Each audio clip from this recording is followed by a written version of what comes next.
Would you pay attention to a document with just 331 words? No photos, no slogans, no bold headlines. That's exactly how the most significant power shift in China in decades began. A dry bulletin, quietly released by the state-run Xinhua news agency, became the spark for something that could alter the global balance of power. And almost no one noticed, until now. Welcome to Telnomics, where we dive into the hidden gears of global geopolitics and economics. In today's episode, you'll understand why the world is about to realize that the most powerful man in China may no longer be who he seems, and what this means for the future of the world's second-largest economy. Get ready. What looked like a bureaucratic formality actually concealed a behind-the-scenes shift that may redefine the course of history. It all started with a vacuum. In the spring of 2024, Politburo meetings were suddenly canceled. High-ranking leaders vanished from the news cycle. Xi Jinping, the man whose face was everywhere from newspapers to billboards to school textbooks, disappeared for weeks. In a regime where the leader's visibility is a symbol of national stability, that silence was deafening. Tensions rose, yet official channels stubbornly maintained a facade of normality. Then came the June 30th report, incredibly short. Just 331 words, 3 times shorter than usual. And within it, a silent bombshell. The creation of a new body tasked with strategic planning, oversight, and coordination. Precisely the domains that had been tightly controlled by Xi Jinping for over a decade, areas in which he chaired dozens of commissions and effectively made decisions alone. The most striking part? It was Xi himself who read the document publicly. In China, nothing is accidental. When the most powerful man in the country reads a bulletin that limits his own authority, the question is not whether something is happening behind the scenes, but rather what exactly was negotiated. Was this a voluntary retreat or a maneuver to mask unsustainable internal pressure? According to the diplomat, this change is not isolated. It's part of a sequence of events suggesting a complete reorganization at the top of China's power structure, the return of the old masters and the confusion in command. While Xi Jinping remained on stage, something deeper was unfolding off camera. The old elite of the Chinese Communist Party, the so-called architects of the Chinese miracle, were regaining influence. Men who once shaped the nation's economic transformation, but had been quietly pushed aside during years of total centralization, were now finding their voices again. But why? And why now? For years, these veterans tolerated the rise of Xi's personality cult. They watched, silently but attentively, as term limits were abolished, the military was subordinated to central authority, and political rivals were crushed in the name of anti-corruption. But everything has a limit, and that limit was crossed when the extreme concentration of power began to corrode the very system they had helped to build. The economy slowed. Youth unemployment surpassed 21% in the first half of 2024, according to the National Bureau of Statistics, a number so alarming that the government stopped publishing updates the following month. Meanwhile, the real estate sector, once the engine of urban prosperity in China, was imploding. Bloomberg reported that new home sales had dropped by over 30% in major cities since the beginning of the year. Entire families were trapped in unpaid mortgages and vacant apartments.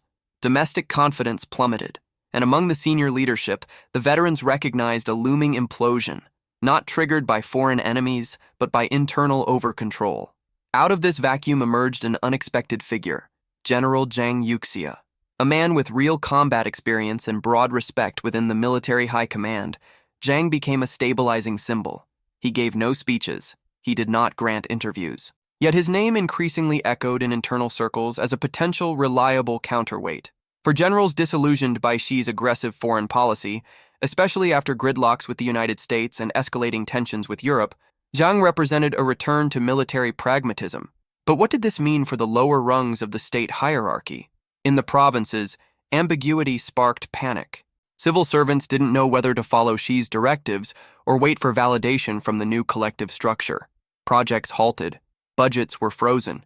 The vertical rigidity of the administrative machine morphed into strategic paralysis. How does an empire function when its base no longer knows who commands from the top, who drafts the decrees, who signs them, and if, within this labyrinth of conflicting orders, a single wrong decision is enough to bring the whole edifice down, then truly, when no one knows exactly who's in charge, anything can happen.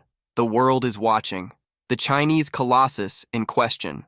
First came the subtle signs, then the silences, Now the eyes of the entire world are fixed on Beijing, not with admiration, but with apprehension. The apparent loss of absolute control by Xi Jinping has triggered alarms in the halls of power in Washington, the foreign ministries of Europe, and the security councils across Asia. What happens when the world's largest industrial power becomes a political unknown? In the United States, the news was met with strategic coolness. Analysts from the Council on Foreign Relations and the Rand Corporation noted that a weakened Xi opens the door for more assertive pressure tactics, tariffs, technological restrictions, and geopolitical containment. After all, if power is fragmented, China's response slows, and its vulnerabilities become more exposed. According to the Peterson Institute, Chinese exports to the United States dropped by 8.2% between April and July of 2024, reflecting escalating trade tensions. But in Europe, the sentiment was different. There, where stability is valued above rhetoric, uncertainty weighed heavier. Xi's China, though authoritarian, was predictable. A divided China, with multiple decision-making centers, is dangerous by definition. The risk of internal rupture translates directly into global systemic risk. After all, who guarantees contracts, leads projects, and honors deals in a system where even ministers can't be sure if their orders will still hold the next day? In Southeast Asia, the impact was immediate. Countries like Indonesia, Malaysia, and Vietnam, beneficiaries of tens of billions of dollars from the Belt and Road Initiative, began revisiting agreements and projects. What if China's new leadership cuts funding? What if priorities shift abruptly? According to the Asian Infrastructure Investment Bank, over $40 billion in regional projects are now under technical review, a euphemism for political uncertainty. In Japan and South Korea, where geographic proximity quickly becomes strategic vulnerability, China's internal instability triggered red alerts. A divided leadership might seek external pressure relief, and the Taiwan Strait once again looms as the likeliest first stage. And at the center of it all, Xi Jinping remained silent. No sharp declarations, no bold moves to reassert control, just the controlled image of a leader reading short scripts in tightly edited broadcasts. But what if that silence isn't just restraint? What if it's resignation? Because in the end, who truly governs a superpower when the very face of its authority no longer speaks for itself? The birth of an invisible power center. In Beijing, nothing happens by chance.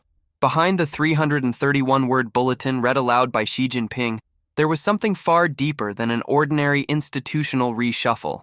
It was the formalization of a parallel power center, a collective structure that had, quietly, already been operating since early spring. Commissions, councils, and task forces were redesigned.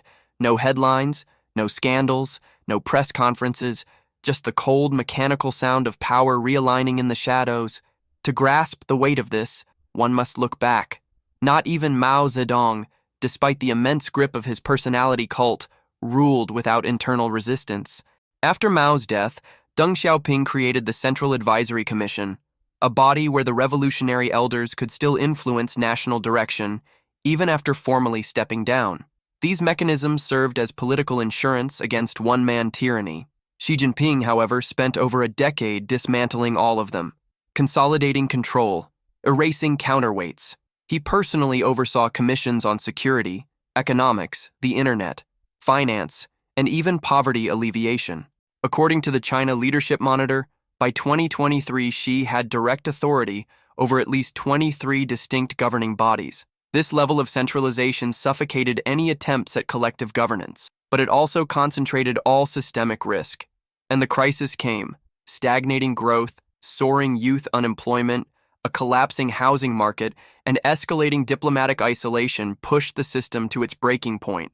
Then, without warning, the game flipped. In May, a Politburo meeting was abruptly canceled. Soon after, rumors of secret gatherings between generals and veteran party leaders began circulating.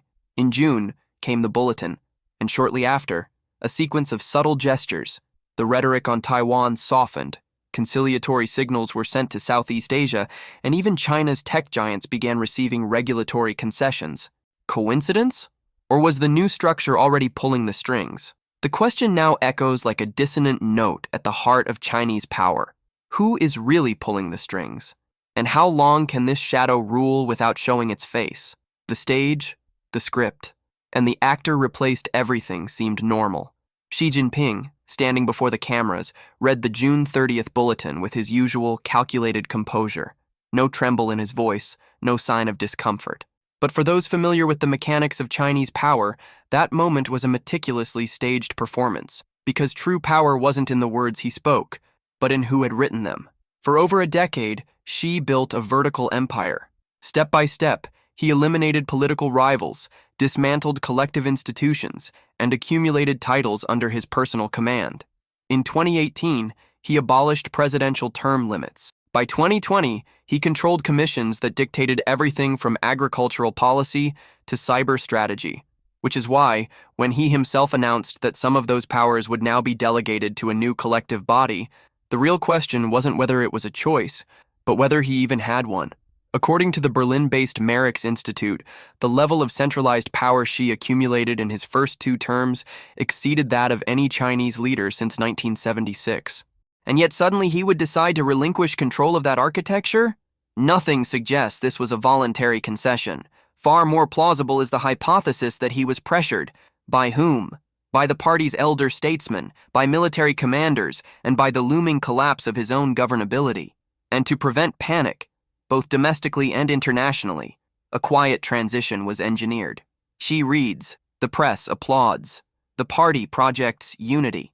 But those truly drafting the new rules are nowhere near the spotlight.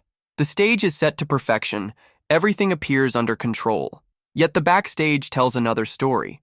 The new governing body, whose creation was disguised as mere institutional optimization, is already deliberating, allocating power and crafting policies. With decisive influence from the armed forces, Xi has not fallen, but he no longer rules alone. The structure that for years orbited a single gravitational center now hosts 2. And no empire handles 2 suns without consequences. How many days can pass before these orbits collide? And when they do, which side will the very machine that Xi molded in his own image choose to follow? A bipolar future, order or collapse. 331 words. That was all it took to transform the nerve center of Chinese power.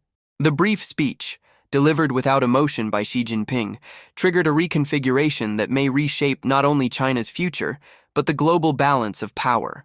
The new collective body is not a symbolic committee. It is a real decision-making center, operating with autonomy and, most importantly, with military backing. A structure that quietly rewrites the command architecture, not with explosions, but with seismic effects. On the surface, everything remains calm. But the fractures are spreading. Mayors in key provinces suspended infrastructure programs, awaiting directives that never came. According to the China National Development Council, over 12% of locally approved projects in 2023 are now officially marked as under indefinite review. This is not caution. It is paralysis. International investors also caught the scent of instability. In July, net capital outflow from China's financial markets exceeded $40 billion, according to data from the Institute of International Finance. And while the new collective center tries to simulate stability, the country's economic reality is falling apart. Youth unemployment remains above 20%. The real estate market is frozen. And food inflation, especially in rural areas, is beginning to generate local tensions that state media struggles to suppress. The once impenetrable power model has now become its own trigger for chaos. That's why the creation of a collective structure was more than a political maneuver. It was an act of survival. But a deeper dilemma remains. This new balance is inherently unstable. With multiple decision-making centers, any internal disagreement can result in national gridlock. In authoritarian systems, where clarity of command is critical, doubt leads to paralysis. And in a superpower that represents more than 18% of global GDP, that paralysis can infect the entire world economy. Xi Jinping preserved his image, but lost absolute control. The new government secured short-term stability, but planted deep seeds of long-term uncertainty. Now, the world's second-largest economy is being steered by invisible hands in a power game where almost no one knows the players or the rules. And the question that remains is brutal in its simplicity. If Xi no longer governs alone, who governs China? If you've made it this far, it's because you understand that these answers shape the world we live in. Subscribe to Telnomics, like this video, and share it with anyone who needs to understand what is truly unfolding behind the red curtain. Thank you, and see you at the next turning point in history. Right now, investors, diplomats, and military analysts are all racing to answer the question that could shape this century. Is the era of Xi's absolute control truly coming to an end? When power disappears in silence in China, the clearest sign of a crisis is not an explosion, it's silence. When top leaders vanish from news cycles, official reports disappear, and the bureaucratic rituals lose their meticulously timed rhythm, the system is not stable, it's in controlled collapse. In the spring of 2024, that silence took form. Meetings of the Politburo, the central nervous system of the Chinese Communist Party, were mysteriously canceled. Monthly communiques evaporated without explanation. And the absence of Xi Jinping for nearly 20 days created a symbolic vacuum unlike anything seen since he came to power. To the average citizen, these details might seem inconsequential. But to those who understand the inner workings of Chinese power, this sequence of omissions was a blaring red alert. Bill Bishop, one of the leading experts on China's political elite, stated in June that these delays and disappearances were far from logistical. They indicated an internal reorganization already in motion. A silence that roared behind the scenes in Beijing. While state media pretended nothing was wrong, entire provinces plunged into paralysis. Governors received no new directives. Local mayors froze projects. State-owned enterprises halted expansion plans.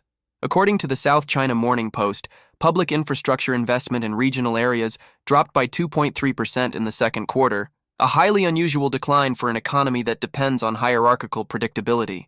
Beijing was freezing from the inside out.